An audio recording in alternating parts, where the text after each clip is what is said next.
Hello and welcome to Moderate Fantasy Violence, a podcast about pop culture and the world around it. I'm Nick. And I'm Alistair. And this fortnight we will be covering the most relevant bit of pop culture of 2023 so far, it feels like, or certainly the most discussed on Twitter. It's The Last of Us, the zombie video game adaptation on HBO. And then we'll be covering something a bit more of the past, maybe. It's Alan Partridge returning with his latest hour-and-a-half live special, Stratagem, on Amazon Prime. But before all of those things, Alistair, what else have you consumed in the last fortnight? So I saw a new British romantic comedy in the cinema called Rye Lane, which I can strongly recommend to everyone who's listening. It's a great film. It's really funny. It's sweet. It's kind of got all that, everything you want from a romantic comedy. You know, a cast of likeable but quite silly characters, some sort of romantic mishaps along the way, and yeah, a really good density of great jokes. What I quite like about this is, it's all set and shot in sort of Peckham, Brixton area. It's a bit of London I know quite well. So yeah, it's interesting to see some famous sights on the big screen. Well, yeah, I was going to say, it's called Rye Lane, so presumably Peckham Rye is involved. And if it's Brixton as well, then that's great. It sounds like as someone who's spent a fair chunk of his 20s and 30s living or working around Peckham and Brixton, I could probably just sit there the entire time going, I've been there.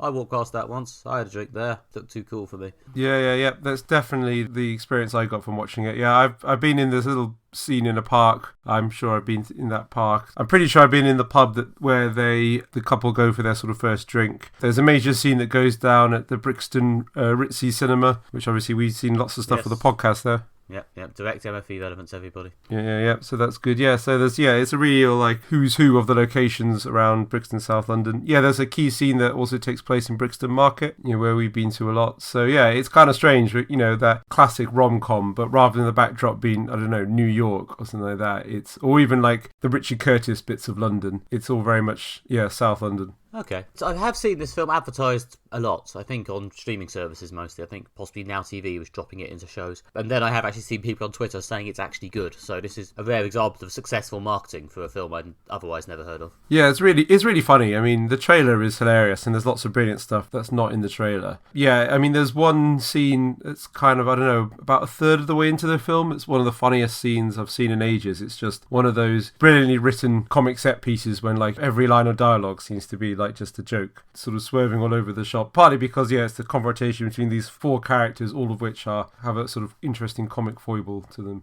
I don't want to say too much. Fair enough. No one wants you to explain the comedy, so we don't have to watch it. Look for us trying to review Alan Partridge later. But, yeah. No, it's interesting this, because, it's nice, in fact, to see what seems like a fairly, I don't know if small is the word, but a fairly non-massive effects film getting a bit of buzz in this way. I don't know if that's because it's actually, a massive expensive production run by a big studio to look twee and indie, or if it is just an indie getting some good feedback. Well, there's not many famous people in it. There are a few cameos, actually, to watch out from. In fact, possibly the most famous person in the whole film does a sort of one-line cameo. But it's largely a cast of not so well-known people. The main woman in it actually was in Class, which we reviewed on the podcast. She was a teenager then, and that was about 5-6 years ago, so she's now playing a 20-something. And my partner spotted that. That was good eagle eye. So and it's made by BBC Films. So okay. It's not a no-budget indie film, but, it's got the kind of national broadcaster behind it and the BFI's Film Fund, I think. But it's not exactly full of, like, name recognition stars, and it's mainly, I think, been sold on the fact, and its success is coming from the word of mouth. Everyone's saying, like, this is really funny, go see it. And I also like about the fact it kind of really captures like modern life. It seems like very, very modern. Like they mention like dating apps and things like that. And there's a couple originally meet at a sort of East London art gallery in a sort of former industrial space. The main character seems to constantly walk around with a set of like wireless Bluetooth headphones as he's just finished listening to a podcast, which is something I do most of the time. Okay, so does this mean lots of on-screen text messages? They veer away from the text messaging side, which has mixed success, I feel. But yeah, I don't know, there's certainly references to that. Mixed success in this film or in other films? No, in culture in general, not this film. There's no on-screen text stuff in this film, not that I remember, but yeah, having watched a lot of films over the years, films and TV, I've never seen anyone particularly sort out an effective way of bringing in text and social media messages into film, because, there's always a strange way for it not to work. To be fair, Sherlock handled it quite well, but... Well, Sherlock did it, and then a lot of people basically did what Sherlock did, with varying levels of success. Yeah. Randomly, that Borgen series I mentioned an episode or two back did quite a good job of it. Yeah, it was difficult, but and there's lots of stuff like that reflects modern London. Obviously, it's a very diverse cast. Most of the main parts are played by people of colour, which again reflecting modern London. There's a great joke about like the night bus and things like that, which everyone familiar with London will be aware of. So yeah, I mean, all round, just can't recommend this film enough. It's a good modern rom-com, blowing some life and vitality into what's become a sort of staid genre, largely aimed at boomers. I don't know, I think that's a slightly brutal indictment of the state of the modern rom-com. Although, to be fair, it seems like every year or two I see some rom-com gets a bit of heat, and everyone says, this is it, rom-coms are back. So maybe rom-coms are back for this year with this film, I don't know. I guess I meant the specific, very British rom-com, I suppose, with the kind of London backdrop and things like that. The Richard Curtis style rom-com. It does feel like they've taken the kind of DNA of a Richard Curtis film, the slightly absurd characters, modern London urban setting, but updated it to the 21st century. I've always thought that Ted Lasso feels a lot like a Richard Curtis movie, to be honest, with a bit more, well, football, obviously, and sort of therapy speak. Yeah, to be fair, there is massive Richard Curtis vibes from Ted Lasso. You are bang on the ball with that. Which, again, seems to work, It's just launched its massively acclaimed third season, which I will eventually talk about on this podcast once I finally get around to watching it. But yeah, cool. Glad to see that this is actually good, like everyone says it is. Yeah, if you go to see one thing in the cinema this week, go to see this. If you skipped Ant-Man and the Wasp or whatever to save your cinema bucks, this is probably better spent on Rye Lane. Anyway, I've been watching the latest British rom-com. Nick, what have you been up to since we last spoke?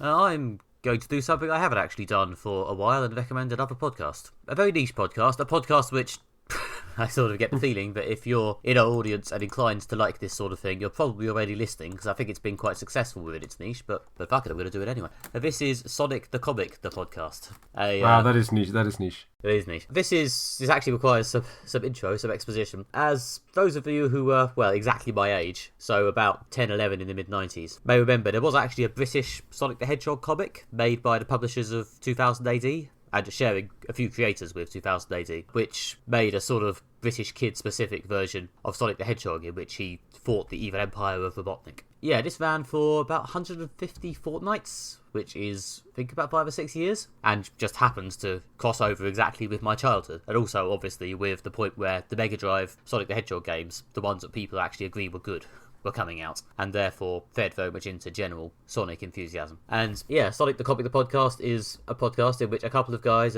Dave Bulmer and Chris McFeely, who are, I think, probably around the same age as me and were reading Sonic the comic in its prime time, basically go through each issue of the comic and talk about, the stories and whether they like them, how they've held up, how they fit into the sort of the ridiculous broader Sonic canon that has built up, because obviously Sonic the Hedgehog has become a ridiculous, massive niche fandom at this point, and also about, the actual culture of the 90s around it. Like, they've actually got the individual hard copy issues of the comic, so they don't just read the stories, they look at like the little news pieces they did about recent Sonic adjacent events or Sega adjacent events, the adverts in the comic for weird niche 90s products aimed at kids. At some point in the run, Dave Bulmer started reading out his childhood diary to give us all a idea of what it's like to be a kid in the 90s. It's really setting the scene, yeah. It's really getting under the skin of a child in the 90s reading Sonic the comic. Yeah, it's incredibly good. Again, it may be quite niche.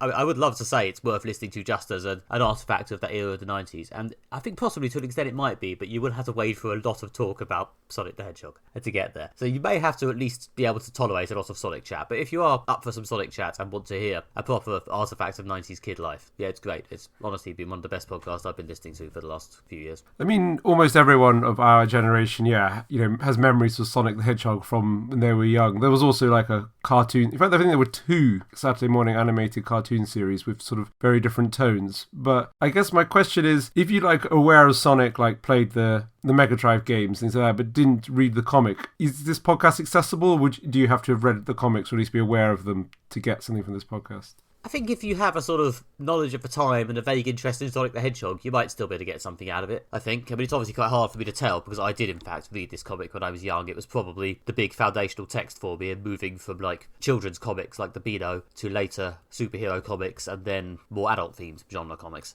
So, it was Beano, Sonic, Spider-Man, Preacher, basically. That's the comics radicalization pipeline. That's my personal pipeline into comics radicalization, yeah. So It's quite hard for me to find that external perspective. But yeah, there are a lot of people who have emailed into the podcast saying I was just listening to this because I was a Sonic fan and I've ended up, really loving it and going and reading all the original comics, which you can now only get through illegal scans. But they are widely available as illegal scans because they've never been reprinted in any form. Because of the weird deal with them being, they're about a character owned by a Japanese corporation made by the creators of 2000 AD, which is a different company to the company that now owns 2000 AD. It just vanished into a legal quagmire. Yeah, it's become a bit of a legal quagmire, and no one really knows who owns it, how they could reprint it, or at the very least, I don't think anyone thinks there's enough money in it to sort it out. So there is no, as far as I'm aware, legal way of reading Sonic the Comic. So it's one of these things where I think people are just pirating it and feeling fine about it. Yeah, the people who don't have the actual ones, I guess, preserved somewhere. Yeah, I mean, there's some weird comic fan moments as well. Like, there's actually some early Sonic strips in this comic written by Mark Millar, who is better known for going on to write a load of successful Marvel comics, including Civil War, and create Kick-Ass, among other things. Yeah, we've discussed him on the podcast, definitely, yeah. So, yeah, some early, to be honest, not very good work by Mark. But actually, the Sonic strips aren't very good, but there was also a phase in Sonic the Comic where they adapted, actual games. Other Sega games. Oh, right, okay. The Sega Superstars, they called them. Scattered alongside the various stories about Sonic and his furry friends, there was a strip about Streets of Rage, a strip about Shinobi, a strip about Echo the Dolphin. Wow, now you're definitely pressing my nostalgia buttons. Yeah, really going down a rabbit hole. And yeah, Mark Millar wrote 2 6-part serials for the Streets of Rage strip. Oh, that sounds great. I loved Streets of Rage when I was a kid. There's the music, and I don't know, sorry, having a bit of a nostalgia trip now. Yeah, the Mark Millar Sonic stories honestly weren't very good. He does not seem to have the right voice for a Blue Hedgehog, but he wrote sort of Streets of Rage as this sort of 80s action movie, and that was actually quite good. Yeah, that would really, really work, yeah. Because, Sonic really pushes my nostalgia buttons, yeah, because a very good friend of mine had a Mega Drive, and we went around his house a lot. Yeah, shout out to Simon, friend of the podcast. We would go around to his house and play on the Mega Drive. Yeah, so obviously, yeah, all the Sonic games, Streets of Rage. Yeah, that really reminds me of the mid-90s. Although I can't tell how much of my Sonic knowledge comes from that, or when I was about 17, I installed an emulator on my PC that I had at the time, and then illegally downloaded a lot of Sonic Mega Drive games and played them on my PC, which is probably where most of my memories of the actual maps come from, because that's a more recent memory. I mean, to be honest, if you've got a decent recent memory of the Mega Drive Sonic games, you can probably read this comic, or maybe listen to this podcast, because a lot of it is stuff from the games. There's quite a few storylines where they do just have Sonic do the things from the games. Yeah, there's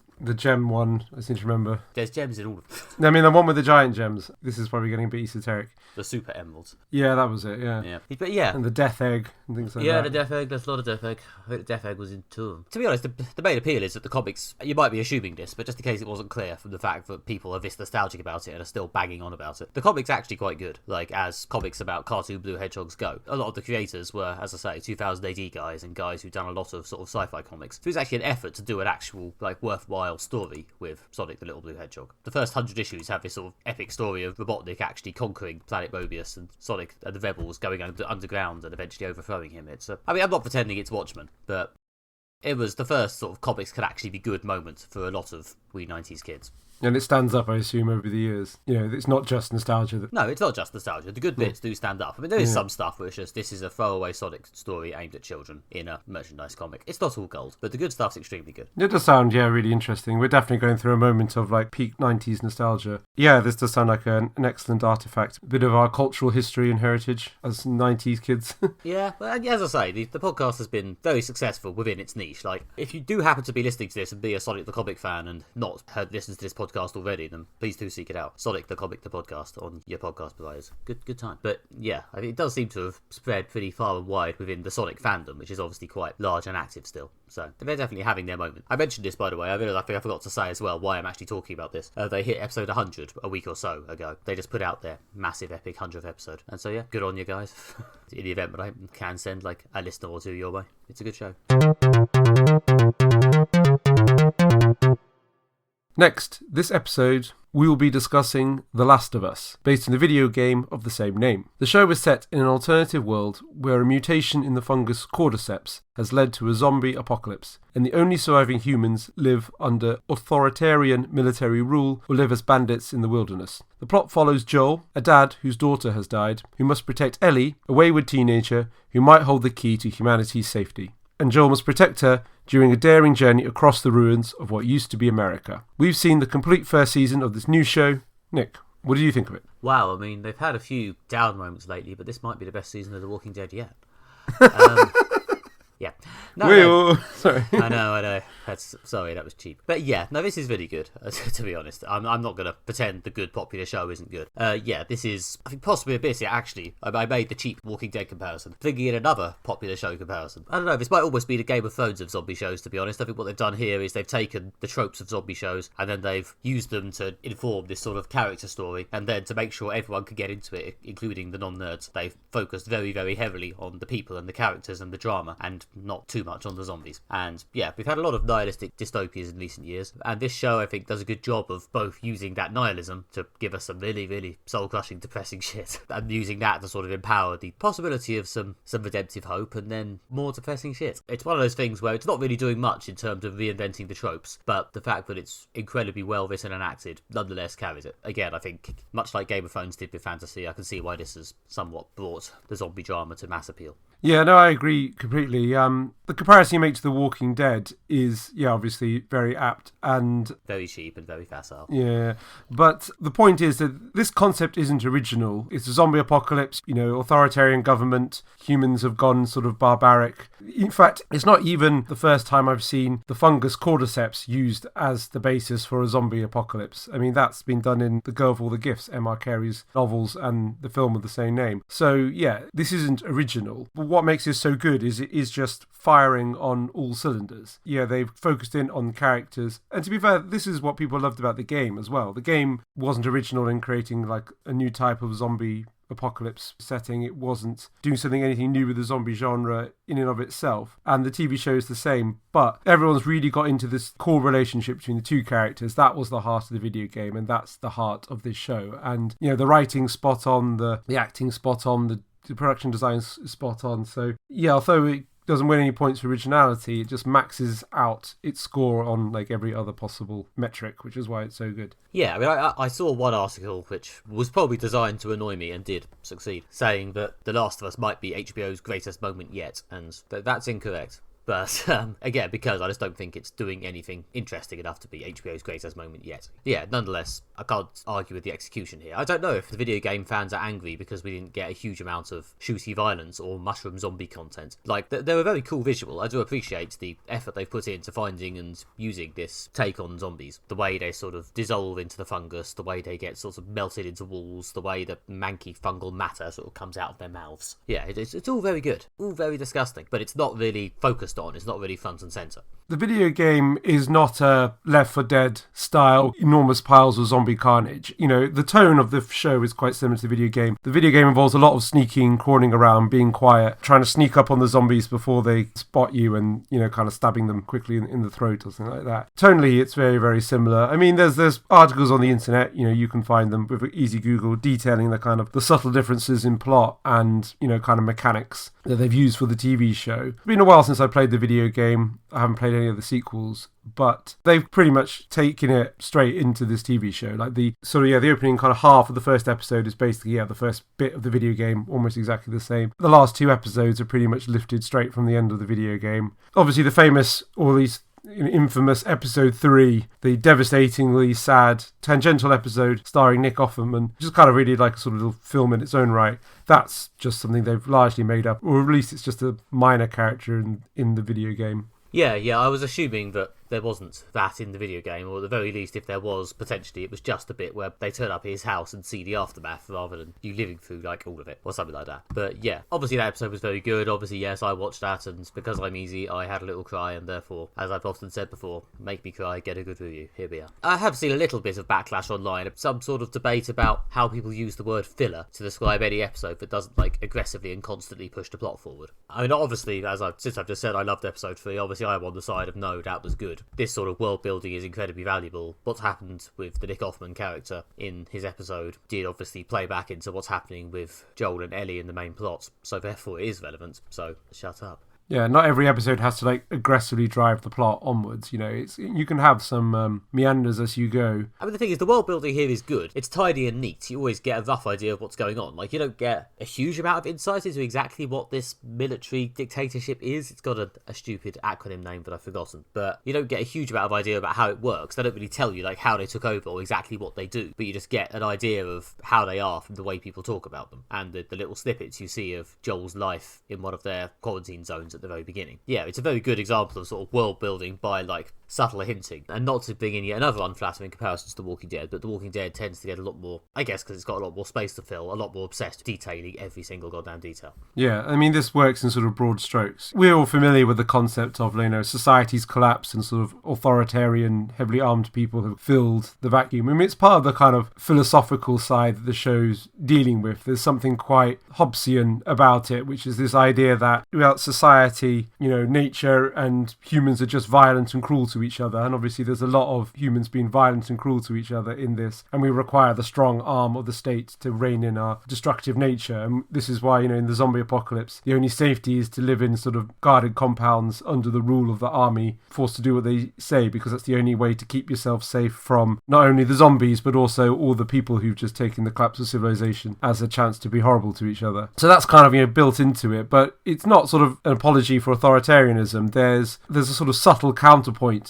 weaved into it, which is that the two main characters, they leave behind the Hobbesian authoritarian state to travel across America, and they form this bond, this sort of, you know, surrogate parent-daughter relationship that leads to, yeah, kind of a very loving state, and they're able to protect each other and form a meaningful life without the need of the protection of an incredibly aggressive, heavily armed state controlling them and enforcing the rules. So there is a sort of a thing running through it that, like, even in this sort of horrible state, humanity and goodness can still flourish. And yeah, we don't need violence to protect ourselves from the dangers of the world. We just need human connection. And, you know, and it's all kind of going on below the surface, but it's, you know, it's quite sweet and powerful in that way. And then even that gets slightly upended by nihilism in the last episode. Yeah. I mean, they're always looking for, you know, new directions to take the show and like adding new layers to it. Yeah. And obviously, you know, they might unpack the ending in the next season, add more complications to it. I don't feel the need to spoil the ending. If you play the video game, it's the same ending. I mean, there's also this element of them growing as people, and it's a kind of, Ellie very much has obviously a maturity coming of age story, and part of that is learning, you know, that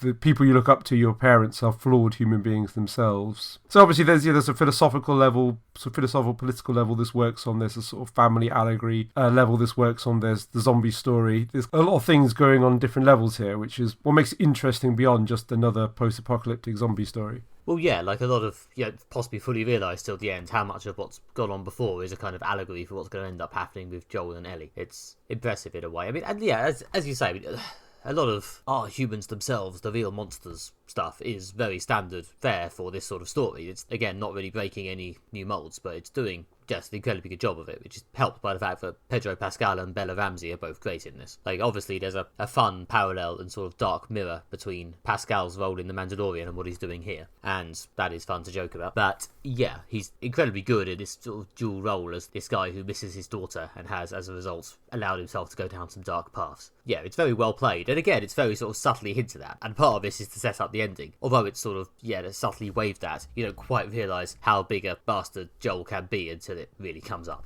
Absolutely, yeah. The casting is just absolutely spot on. As you say, yeah, Pedro Pascal, he's having a good year between the Mandalorian and this. He's a face who's going to be on our screen a lot this year. I think Isabella Ramsey as well, I must say, is perfect. She was great, you know, complete scene stealer in Game of Thrones, playing a sort of teenage girl, medieval warlord. And yeah, I'm glad she's getting more work, and absolutely spot on casting for this. I feel that like the character of Ellie in this show has a lot more personality than in the video game. They really like nailed what it's like to be a teenager, I feel, in that she swerves between being incredibly mature to being incredibly immature. And I guess she's had to grow up quickly because she lives in a sort of horrible post-apocalyptic zombie world where people get killed all the time. But, you know, there are moments of when she acts quite childish. There's moments when she can be like very emotionally mature and serious. She obviously can be very moody and disagreeable, rude, all things teenagers can be. So I think they captured that quite well because, yeah, there's too much of a temptation to write teenagers as either kids or small adults. But they actually managed to capture that sort of in-between state that they have happen, how that can kind of borrow from both sides. Yeah, I was starting to think towards the middle of the series, this is very good, but I would like to have more of a handle on Ellie's character, and then, as if on cue, they gave us a whole episode filling in Ellie's character. Fair enough.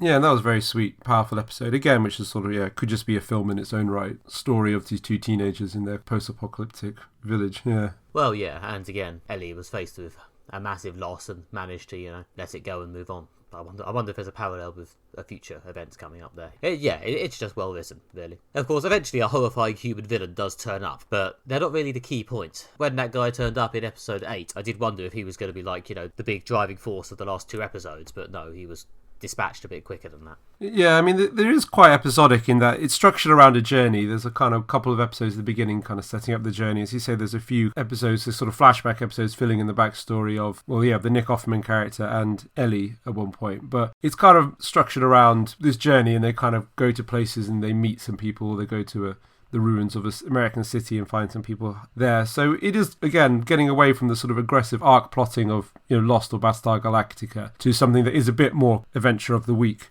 What unpleasant post-apocalyptic nightmare are Ellie and Joel going to have to pass through this week? The villain in episode 8 is very much in that vein. Yeah, to allow myself another cheap shot at The Walking Dead, they would have tried to get a whole season out of that guy. Yeah. I mean, again, this is why this show is so good, because that it's doing everything really, really well. This character doesn't require more than one episode, and you can just really get everything about the character in this one episode. I mean, there's a real Hemingway-esque efficiency to the writing of this show. Like, the dialogue is sparse but full of meaning. Like I say, the plot moves quickly. They don't need to spend a season developing a kind of crazy preacher in his compound. They just have one episode, it passes through. It's real kind of in that tradition of the great American short story, precise and to the point, but full of meaning, which I did really appreciate. Well, yeah, it's like good intelligent TV can be. It knows the tropes. It knows that you know the tropes because it's written for an audience of actual adults, and therefore it doesn't need to spend 4 episodes setting up the man who runs the compound and has his followers gather around him while he spouts a religious claptrap might be somehow creepy or weird. You can get that through in an hour. Yeah, exactly, yeah. And there's almost very little exposition in the dialogue and things like that, yeah. Well, yeah, because, again, if you just assume that the audience probably gets what you're reaching for in terms of tropes, you can just tell your character story and just gesture at the tropes where you need to. So, yes, it is incredibly good. It's just a zombie show, but it's an extremely good zombie show. Yeah, the one thing is that this is the first major piece of zombie media, certainly that I've engaged with, or seem to capture the zeitgeist, that is post the kind of COVID-19. And I think it is tapping into that fear of nature very much as well, which is, I suppose, the one way that, so it's not original, but the zombie apocalypse looks different, especially one that's a zombie apocalypse caused by fungus, when we're living in a world where nature can suddenly switch and become very dangerous. And we've all been reminded of that, or newly aware of how dangerous the natural environment can be. We think we're humans, we're masters of it, all we survey, but we're really not. So yeah, that element to it is something that is quite fresh and original. The kind of nature can turn on you in horrifying, destructive ways. Well, yeah, I think some of the vibes, especially in the episode 3 with Nick Offerman, I think when they're stuck in a house, getting on with things in a way that is unavoidably quite sad. I think people were probably watching that and thinking of COVID a bit. I imagine that may be one reason why it hit us all so hard. Yeah, we can all relate. Yeah.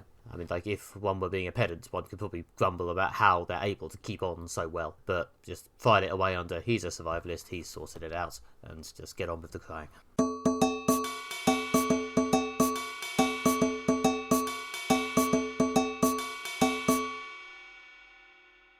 Finally, this episode we will be discussing Alan Partridge Stratagem, a film of last year's Alan Partridge live show at the O2 that has now been released on Amazon Prime. Alan Partridge is here to sell you his new life management system, Stratagem. But as usual, things don't go the way he wants, largely because of his own actions. We've seen this show, Nick, so what did you think of it? I thought this was an enjoyable enough hour and a half of Partridge. It's nice to see him again. It felt very for the fans. I think there's a lot of in-jokes here to previous Partridge material. I probably got some of them, but I'd imagine not all of them. It's one of those live shows where I suspect being there and getting to feed off Alan's energy would have maybe done a lot for it. I quite enjoyed it. I was never fully, transported to the O2. But nonetheless, it was fun. It was funny. I liked the ending. I felt like if they'd maybe done more to set up the air quotes plot of the show, rather than diverting into some of these weird sketches, I might have enjoyed it more. Although the time travel sketch was quite funny. Yeah, I think my main note is that I felt this lacked structure. It was more just a series of skits. In fact, what's annoying is it kind of did have a structure, it just didn't use that structure that much.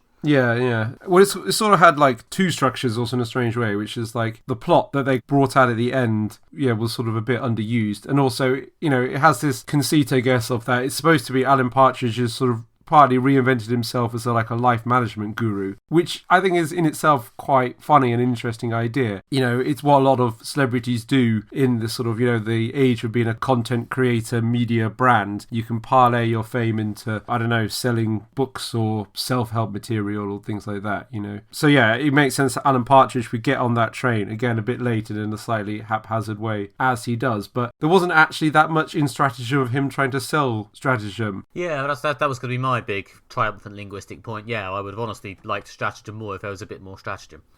Yeah, I mean, I guess at one point he sort of lays out and it becomes clear, obviously, it's just basically bullshit. It's just a series of buzzwords and various basically things like, in order to start, you need to show up and things like that, and I guess that maybe they thought some point is like, look, after we've made the joke that this is bullshit, where do we go from here? Well, I guess into other unrelated jokes and sort of short comedy sketches. Yeah, I mean, I'd have preferred if they'd done it more like, obviously classic Partridge, like On the Hour, Knowing Me, Knowing You, has this sort of very much thing like what you're watching is like a show and going wrong, like a news show or a talk show. Whereas I'd preferred if they did like, right, actually the whole thing was just like a kind of a motivational sales pitch that goes wrong. And there wasn't really much of that. You just kind of would do a little bit of that, and then they talk about Stratagem for a minute, and then they would just basically be what's clearly like a sketch, and then something else. So yeah, structure. Important. Yeah, I find it quite... to be honest, I watched it about a week ago and now I'm struggling to remember it that clearly, which is never a great sign. But yeah, I don't know, at times it was a bit of a struggle not to check my phone. It was okay, I wasn't really transported. I mean, also, like, just generally, although there were some good jokes, it could have been funnier overall. There were some good bits and stuff, I think Alan's kind of funnier when he's feeding off other people. Like, there's a bit where he brings a woman on stage to talk about how she's benefited from Stratagem. Yeah. I thought that was one of the best bits. Yeah. I think a lot of the stuff where it's just Partridge on his own aren't always as good, and the show tried a lot of different ways of bringing someone in for him to interact with, and some were more successful than others. Yeah. But the couple of bits where he brought other people on were probably the best bits for me. Yeah, I did quite like the long section in which he talks to the Irish character they introduced in the last season of This Time with Alan Partridge. Yeah. The Irish version of him. That was quite good again. I guess it's Steve Coogan riffing off Steve Coogan playing two characters. That was funny. Or there's a bit when someone gets on stage who's just kind of utterly rat-assed and is a sort of, the kind of personality that Alan finds it hard to deal with. And like those are kind of funny bits, but yeah, they're sort of like the funny sketches in amongst the rest of it, yeah. Well, yeah, those bits were the good bits, yeah. Especially the random drunk audience woman. Yeah. Obviously was acting, but still very, very funny. Even in the Oast House, which is a recent bit of Alan Partridge, which I liked a lot more, to be honest. But yeah, even in that, a lot of the good bits was him bitching about how other people have frustrated him. Like, the other people were still kind of present, even though I don't think he ever really gets other people on the podcast. Yeah, exactly. Yeah, they're characters that exist, loom large in Partridge's mind. And you kind of, the thing is with that, he's describing a scene and you kind of see the Partridge scene unfold from his perspective, only from his version. Like, you can clearly see what he's omitted to make himself look better and things like that. Well, yeah, the thing is, I guess, arguably, there have been kind of two different kinds of Partridge show. I mean, I'm aware that I'm talking to a far more qualified partridologist here. So Partridologist. I'm sure you'll rip this shitty thesis apart. But there seem to be the shows where they actually do a sort of behind-the-scenes view of what it's like to be Alan, and then the shows where you're actually getting the sort of front-end version of his work. Yeah, the metafiction.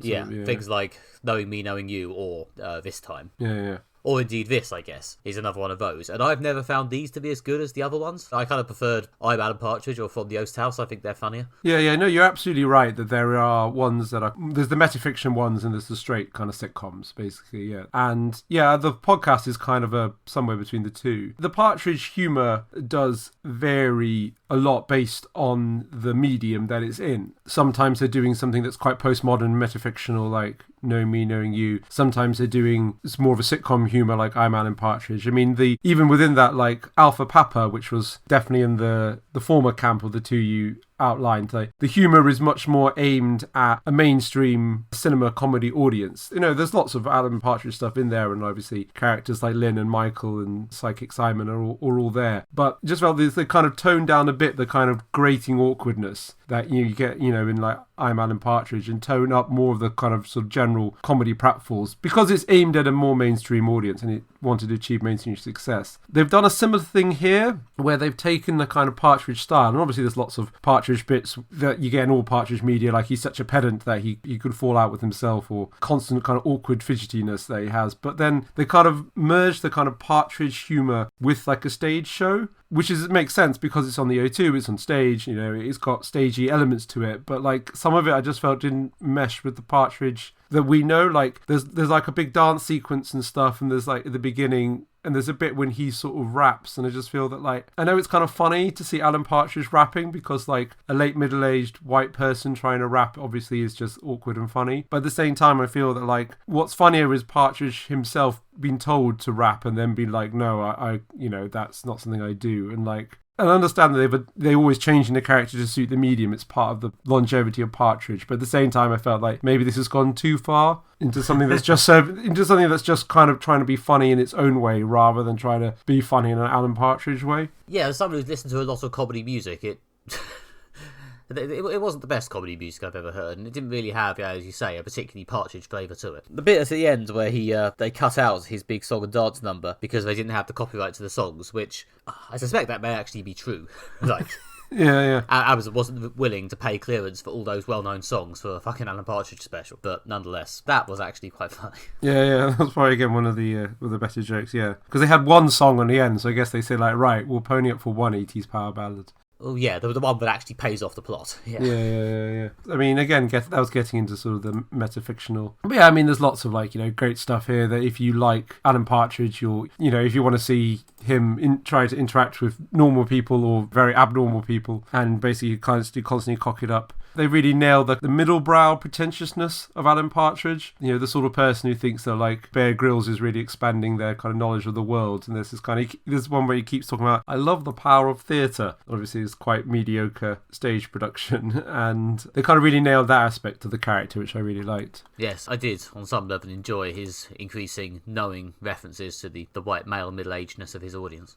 Yeah, which was that was quite good.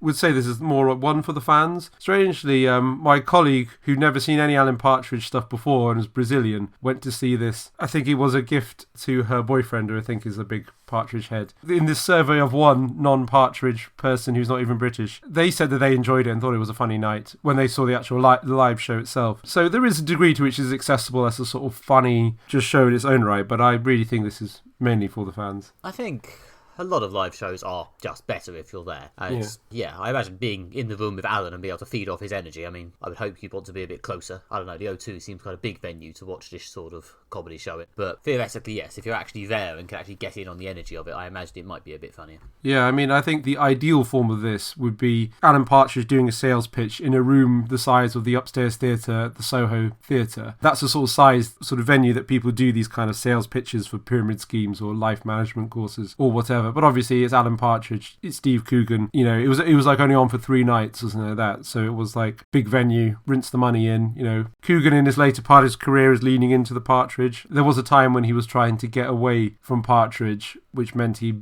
played a lot of characters who were basically similar versions of Alan Partridge. Like he played Tony Wilson, who was kind of basically Alan Partridge if Alan Partridge was into sex, drugs and rock and roll. He did the parole officer, which is kind of a Partridge-esque character. He's done quite a lot of good films with Michael Winterbottom, not the least 24 Hour Party People, the Tony Wilson biopic that I just mentioned. You know, he's done great stuff. You know, Greed.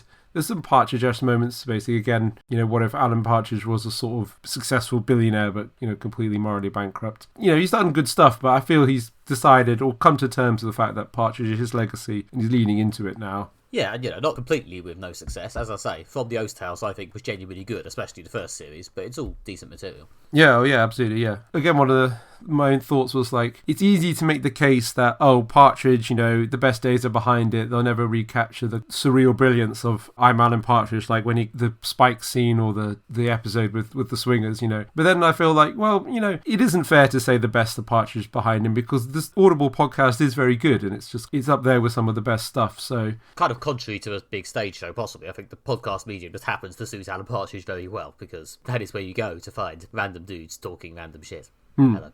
Yeah. Yeah. And obviously the character began as like a radio character and things like that. So yeah, it does work as well. Plus, if he's just making his own podcast, then you don't really need to explain why he's put out something completely baffling that no reasonable person will put out.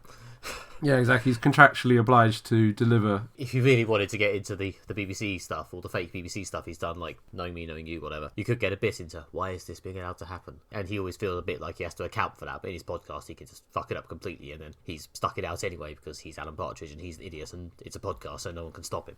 Yeah, yeah. I mean, in the kind of meta story of Alan Partridge, they kind of had a point, which is after he kills someone accidentally live on air, he's basically persona non grata and becomes like a D-list celebrity. You know, he's not allowed near any kind of substantial broadcasting, which is why he just has like a crappy like middle of the night radio show and does like cable quiz shows on channels that no one watches apart from the terminally depressed. You know, and then the podcast is very much in that. He's kind of clawing at fame, trying to find a successful niche, especially in, you know, in mediums where there is an editorial oversight, which is we have editorial oversight to stop people like Alan Partridge getting on TV. It makes less sense when he comes back on the BBC or is at the O2, but you know, you just got to let it go. It's Partridge. It doesn't have to make sense.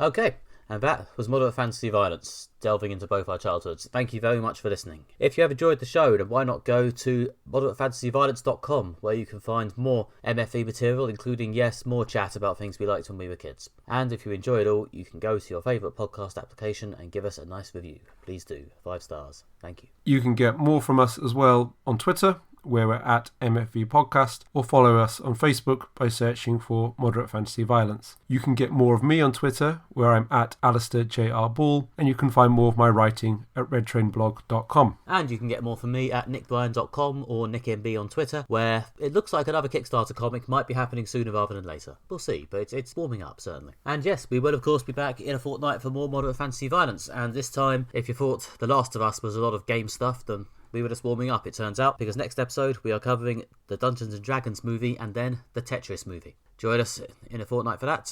Until then, bye-bye. Bye.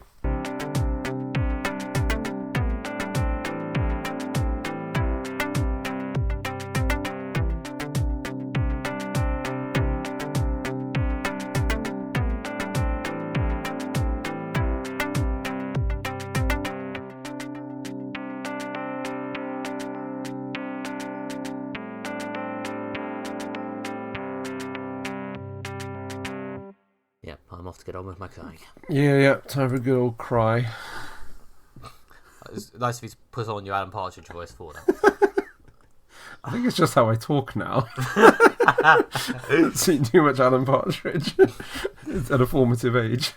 I mean, I don't know what's better, being formed on Alan Partridge or being formed on Sonic the Hedgehog. Wow, what a choice, what a choice. Obviously I do say like lovely stuff a lot, and also do the ooh, it's a good paper a lot, as you're, I'm sure, very aware. Whereas I don't go around talking like a 90s cool dude, so maybe I've won that. Or collecting little golden rings. That's what Sonic does. I know. It's just, I don't know, is it some metaphor for salary? He's just always chasing the... She's always chasing the next payday. Yeah. I don't know. I think we're possibly reading too much into Sonic there. Yeah, certainly even Sonic the Comic never bothered going into this. No. He doesn't work in the new cashless society. All right.